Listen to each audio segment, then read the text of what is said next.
You ever hear some Americans say that immigrants should just fix their own countries instead of coming here? Well, here's why some Mexican immigrants come to the US. We'll call this the NAFTA edition, since our history with Mexico is a long and complex one to say the least. So what was NAFTA, the North American Free Trade Agreement? Well, it was based in North America, but it's not about trade, nor was it an agreement. It was all about protecting investors. And as a result of NAFTA, major employers in Mexico like Ford and VW fired all their employees that wanted to join unions and replaced them with workers that agreed to not join unions at much lower wages. Other major employers like GE and Honeywell also fired workers for union activities just after NAFTA passed. In fact, after NAFTA, organizing was pretty much impossible in Mexico. A lot of US furniture factories went to Mexico, making it easier and cheaper to pollute the environment there instead of here. The number of billionaires increased. NAFTA also eliminated tariffs that once protected Mexican corn farmers from cheap subsidized US corn, and since millions of farmers couldn't compete with that, they lost their land. Millions of farmers. Many of these displaced rural families migrated to Mexican cities, and when they couldn't find work there, they came here. While NAFTA was supposed to create Mexican manufacturing jobs, instead Mexican companies lost 25% of their manufacturing capacity in the first few years alone. Even Mexicans who kept their jobs saw their wages plummet, while the companies they work for threatened to move to even cheaper locations. So when people ask why Mexicans come here, don't forget how we destroyed their economy and then acted surprised when they came.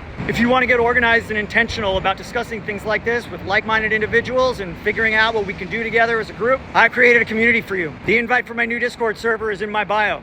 Cheers.